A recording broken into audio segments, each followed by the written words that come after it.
Vintage Life, where we discuss all things vintage and celebrate the grace and charm of an earlier era.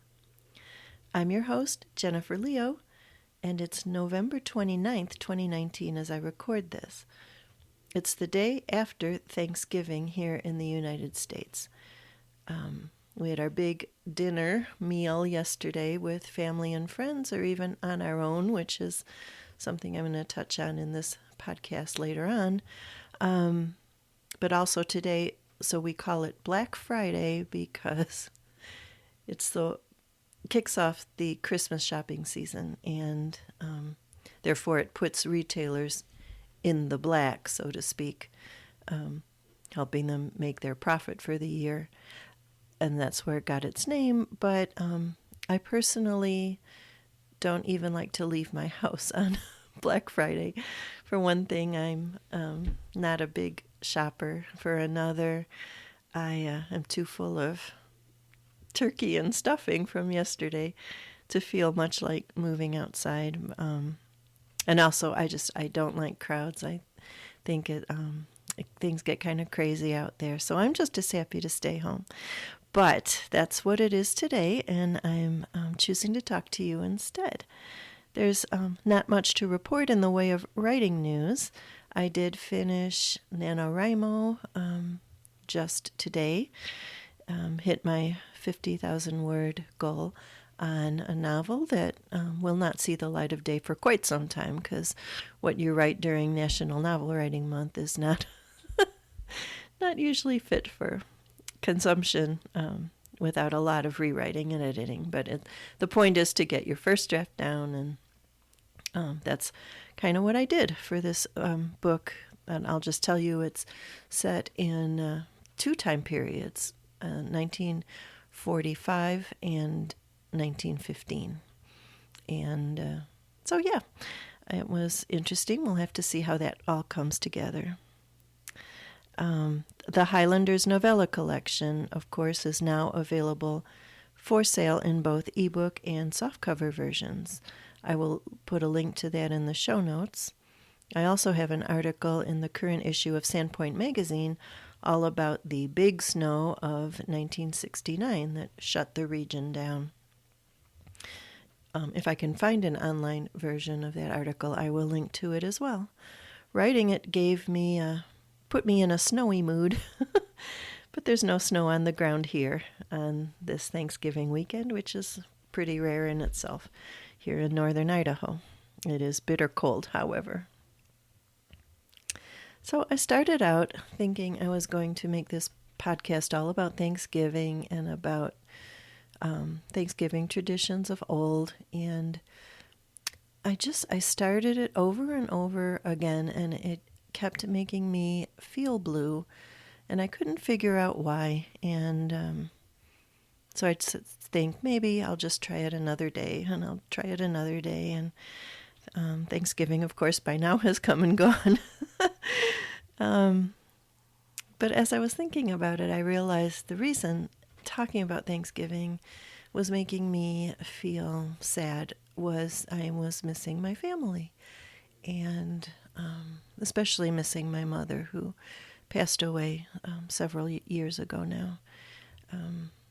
She had been diagnosed with dementia. It was around Thanksgiving time, so kind of Thanksgiving and that diagnosis and one of the last times I saw her all happened around Thanksgiving, which was making me kind of gloomy. And so that got me to thinking of a new topic that I want to talk to you about, which maybe isn't particularly vintage, but it's about the holiday blues. And I'm going to scoop up Christmas and include that here, because for some people, especially those who have lost a loved one or who maybe find themselves alone on a holiday for whatever circumstance, maybe they live far from family and can't travel, or whatever the reason they have to work. Christmas can be a downer for many people. And so I just, as someone who kind of goes through that myself, not to a terrible degree, but I just thought we're all friends here, and we can talk about the Christmas blues, the Thanksgiving blues a little bit. At this time of year, we're bombarded over and over with the message that holidays are meant for families. The bigger the family, the better. And if you're not part of a family, or if your family is far away, or scattered, or otherwise not all together for the holiday, that there's something wrong with you, or the holidays aren't really meant for you, and you're an object of pity, or I don't know. It's maybe I'm the only one who feels that way, but this is, of course, bunkum, to use a vintage term that means exactly what it kind of sounds like. Single people, widowed people, couples like my husband and I without children, without extended family living nearby. All of us deserve to have a good holiday, and the answer is not automatically to attach us to a family so that we feel less weird and out of step. That's really not the point. Sometimes it can be harder when someone tries to include you in their tight-knit family celebration, but you're not.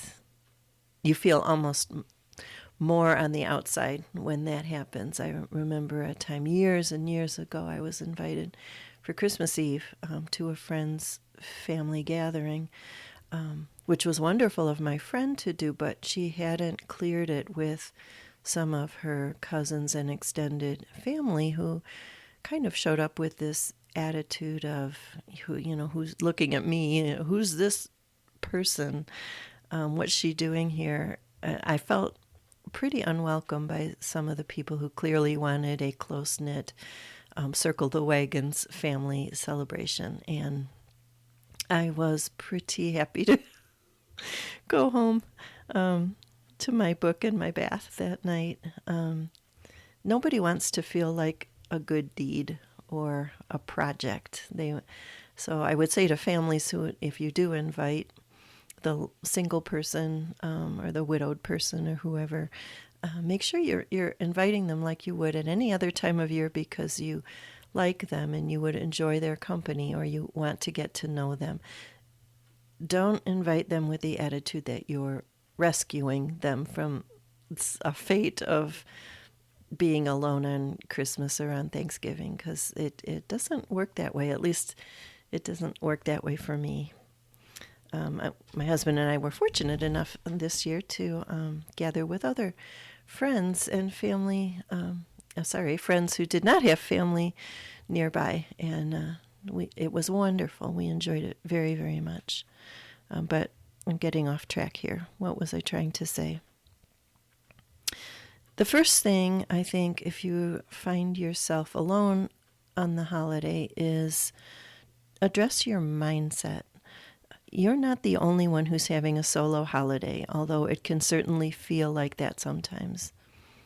You are not less than people who have blood relatives or relatives by marriage.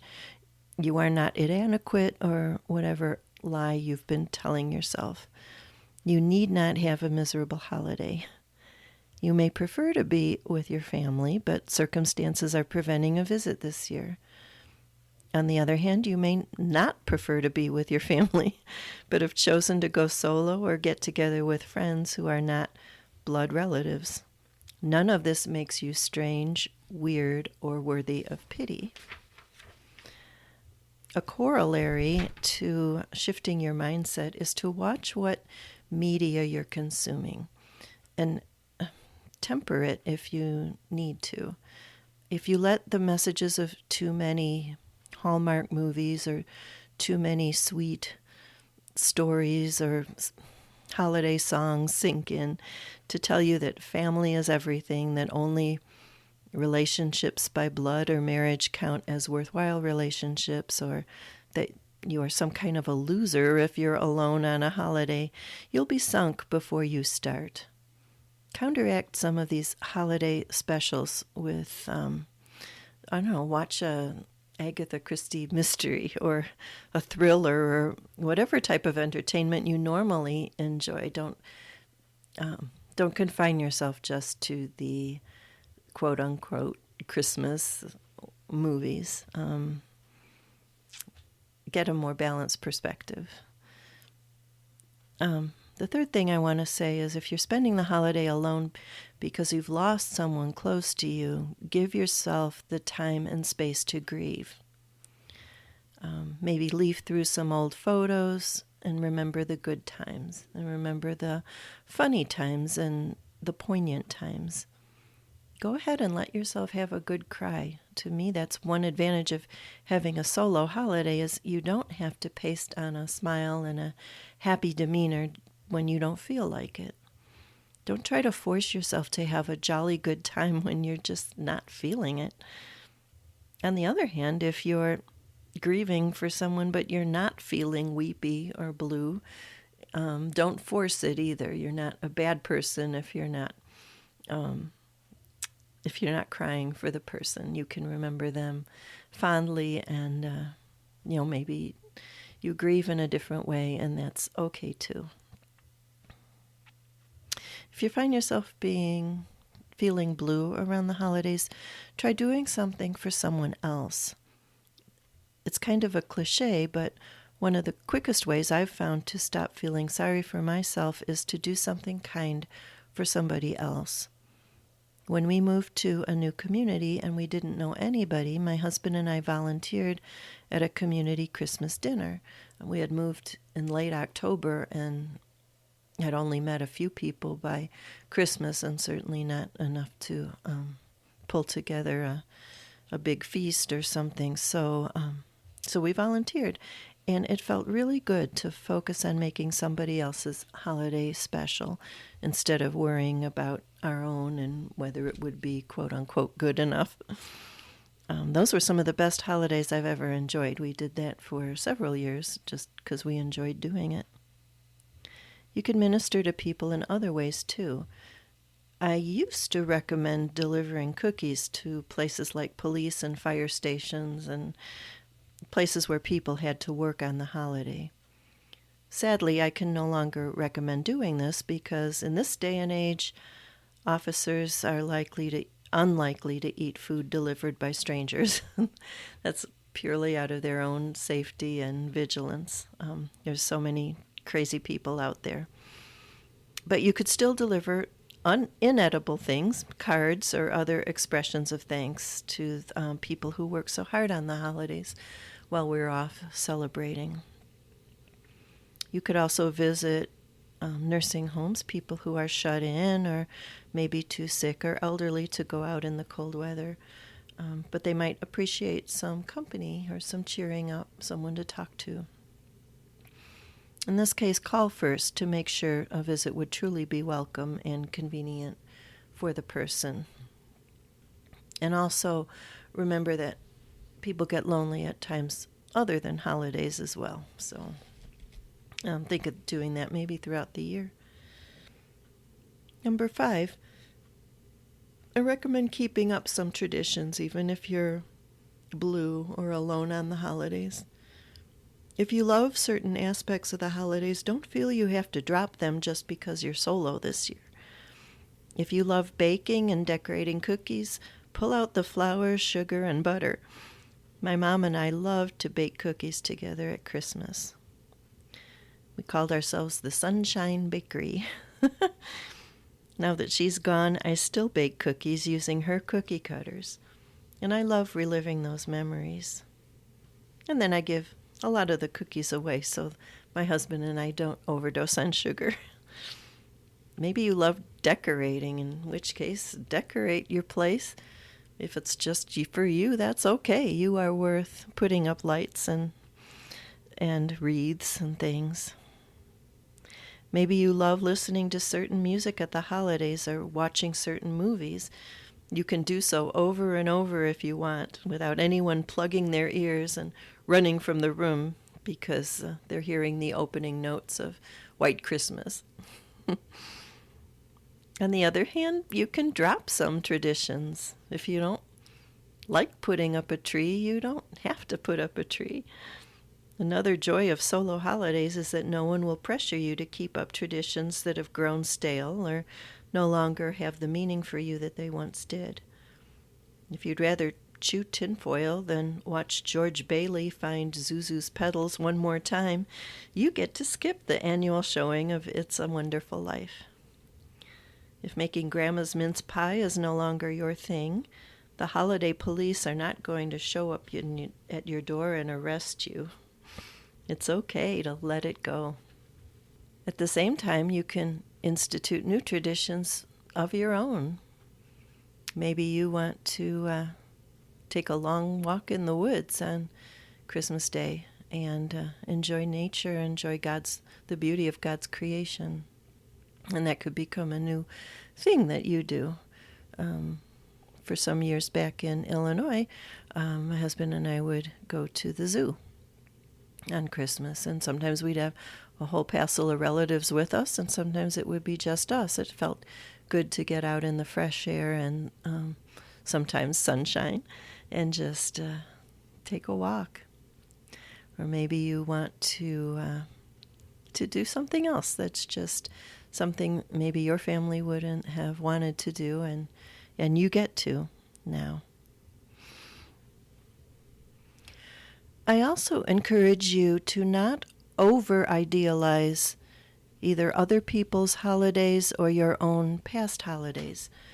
It's so easy to romanticize holidays of your past in your childhood, remembering the good parts and maybe forgetting the parts that weren't so good, the arguments or the boredom or the tense times. We don't remember those. We remember what was good, and it's easy to compare the golden past to our not so golden present, and just know that that's kind of a skewed perspective. Yes, there were wonderful things of the past, and there will be wonderful things in the future, and so just don't get carried away too much with thinking Christmas or Thanksgiving were perfect when you were young.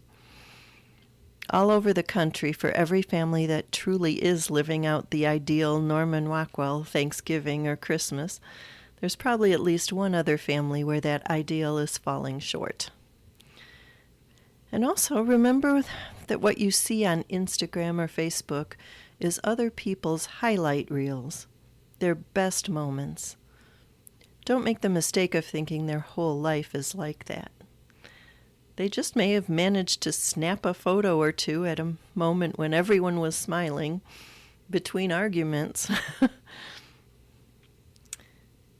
Again, if you're on your own this holiday, try to take advantage of it. Make it something special. Set your own schedule. Sleep as much as you want. Eat when you want. Go out if you want, or stay home. Catch up on your reading or go see a movie. You get to be in charge of your domain. And this should probably be number one, but remember the purpose of the day. The purpose of Thanksgiving is to give thanks to God for all of the many blessings He's given us. The purpose of Christmas is to celebrate the birth of Jesus for believers. If all you do today is ponder the good things in your life instead of your disappointments and discouragements, you're bound to feel better. And if you're a believer, you're never alone because He's there with you. With a lack of demands for your time and attention on the holidays, maybe you can make it a special time of diving into deep conversations with God. Do some journaling, do some spiritual reading, dig into your Bible. Sometimes we say we're too busy. Well, here, if you're alone on a holiday, what a perfect opportunity that is. So that's it. Those are the ways to make the most of a holiday spent solo. Maybe you can arrange things so that next year you won't be on your own. On the other hand, maybe you'll have such a good holiday on your own this year that you won't want next year to be different. Godspeed. And I'll be back in a moment with today's Grace Note.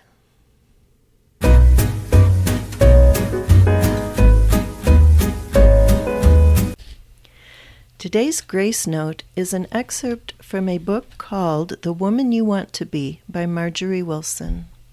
It's mostly a book about charm and personality, but I think it first was published in the 1930s during the Great Depression, but another edition was published in the 40s during World War II.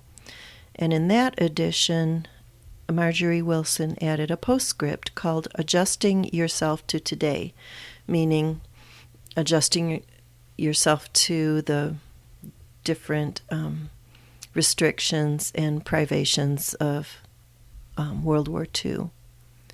But I thought some of what she said applies to our topic today about how to make the most of times that we feel blue or deprived of something we really want.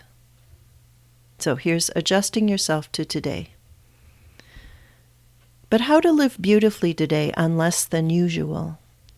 Faced with the shortages, priorities, and allotments of consumer goods, we must make life and happiness for ourselves. No longer is it to be delivered on our doorstep wrapped in cellophane. We have more to do and less on which to do it.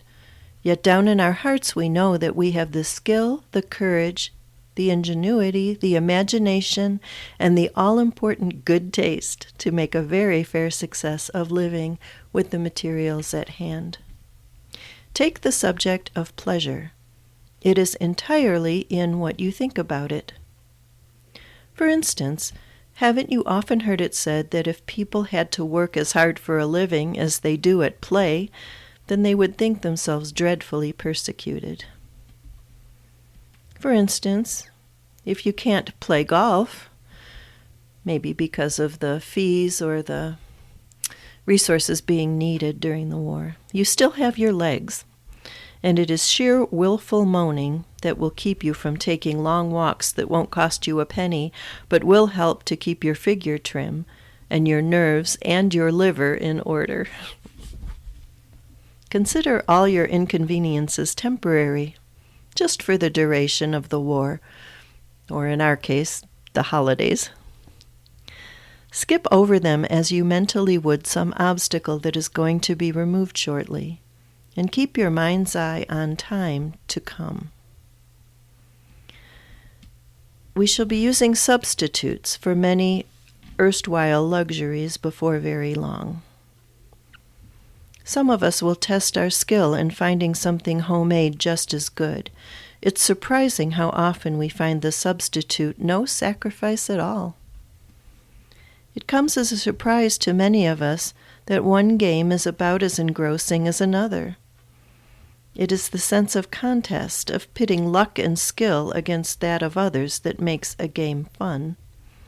So parlor, croquet, table tennis, charades, 20 questions, rhyming contests, pitching horseshoes, and potato races can be made just as amusing for sophisticates as many more expensive games. It is good to learn that we are shaped from within, not from without. Hospitality, good talk, and gaiety are the stuff of social happiness. When you are really having a good time, it is not because Mrs. Hostess is laden with her famous gems, or because you are eating from priceless heirloom Venetian glass. You are happy because someone has managed to flash a light of warmth, appreciation, challenge, or a compliment your way. One of the most telling and touching scenes for me in Gone with the Wind was the picture of Melanie entertaining with gracious charm after the war in her bare little house with broken teacups without saucers. And no one but the feverishly grasping Scarlett noted the lack. We may or may not be reduced to similar straits, but even if we are, we shall do as Melanie did, with seeming detachment from all materialism, rising graciously above anything, spiritually whole and entirely ourselves. It has never been considered the essence of elegance anyway to depend on luxurious appointments for hospitality. It's nice to have them, but a charming host or hostess can offer the merest cracker with a natural, gracious, and unaffected warmth, with all the true elegance necessary for anybody's entertainment. I've noticed the people who have to depend upon fancy trappings for their fun seldom keep their friends or win secure positions. Singing is the soul's expression. It clears out the corners of the heart and doesn't let stale emotions pile up.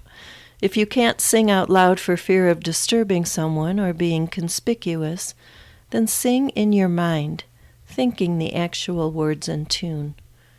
Do so going down the street and see what it does to your posture, your walk, your spirits.